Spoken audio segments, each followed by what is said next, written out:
Hi, I'm Jim Ward of the Middle Country Public Library, and I'd like to welcome you to Haunted Antietam.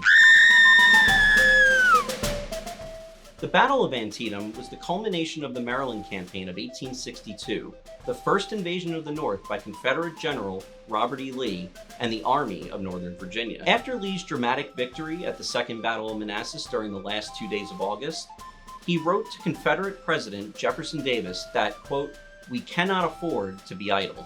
Lee wanted to keep the offensive and secure Southern independence through victory in the North, influence the fall midterm elections, obtain much-needed supplies, move the war out of Virginia, possibly into Pennsylvania, and to liberate Maryland, a Union state but a slave-holding border state, divided in its sympathies. The invasion north led to both armies meeting at Sharpsburg, Maryland, near Antietam Creek. This battle would be the bloodiest day in American history, with 23,000 casualties between the two sides. Since the battle, there have been many stories of paranormal activity on the battlefield. Sunken Road, also known as Bloody Lane, was one of the most brutal fights of the Battle of Antietam, when General Joseph Manfield's Union soldiers attacked the entrenched Confederate position. Outnumbered 2-1, the Confederates in the road stood their ground for most of the morning.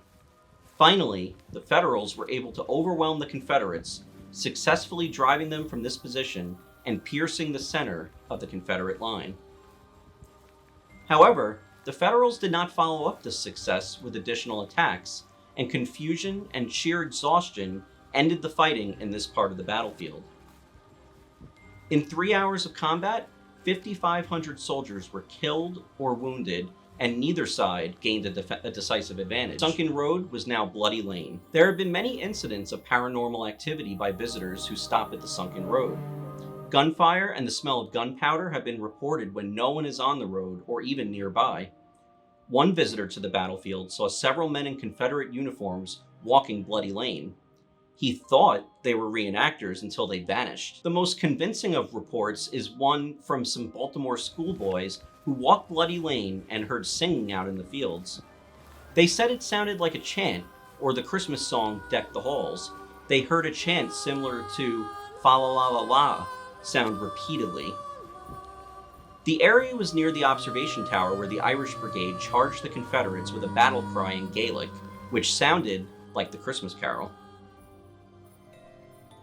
The Burnside Bridge, known at the time of the battle as the Roarback or Lower Bridge, for more than 3 hours on September 17, 1862, Confederate General Robert Toombs and fewer than 500 Georgia soldiers manned this imposing position against 3 Federal assaults made by General Ambrose Burnside's much larger 9th Corps.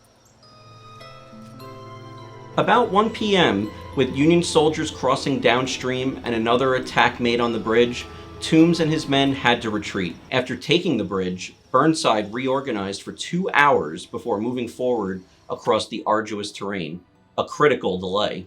Finally, the advance started only to be turned back by Confederate General A.P. Hill's reinforcements that arrived in the late afternoon from Harper's Ferry. Many soldiers were buried quickly in and around the bridge in unmarked graves. Visitors at night have reported seeing balls of blue light moving around the sound of drum playing cadence as it fades into the night. Apparitions of Civil War soldiers are seen, and unexplained noises have also been experienced here. Perhaps the Battle of Antietam is not over for some restless spirits.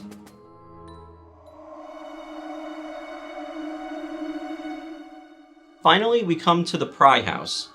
Located overlooking the battlefield is the Philip Pry House, a brick farmhouse that was commandeered by General George McClellan to use as his headquarters during the battle. Shortly after the battle began, General Joseph Hooker was brought to the house with wounds that he received during the fighting. He was followed by General Israel B. Richardson, who died of painful abdominal wounds at the Pry House more than 6 weeks after the battle ended. The house today is owned by the National Park Service and is not open to visitors, although this has not stopped strange stories from being told about the place. For many years, the house was simply used for storage. Then, in 1976, the Pry House caught fire and about 1/3 of it was gutted. It was during the restoration of the house that many strange events were recorded. One day, during a meeting of park personnel, the wife of one of the men in the meeting met a woman in old-fashioned clothing coming down the staircase. She asked her husband who the lady in the long dress was, but he had no idea who she was talking about.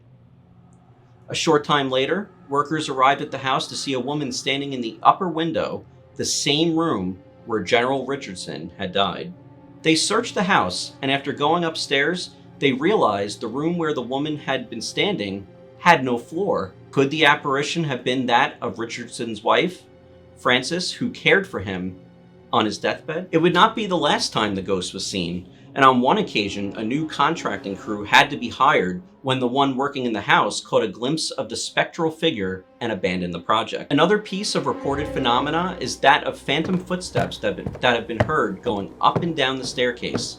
Could they have belonged to worried generals pacing up and down in anticipation of battle? Or perhaps to Fanny Richardson as she climbed the stairs to check on her dying husband? No one knows for sure, but those who have heard them are convinced they are not just the sounds of an old house settling. For joining us for this spooky look at Antietam, and remember, if you go to visit the battlefield, keep your eyes and your ears open and make sure to bring your camera. Have a great day.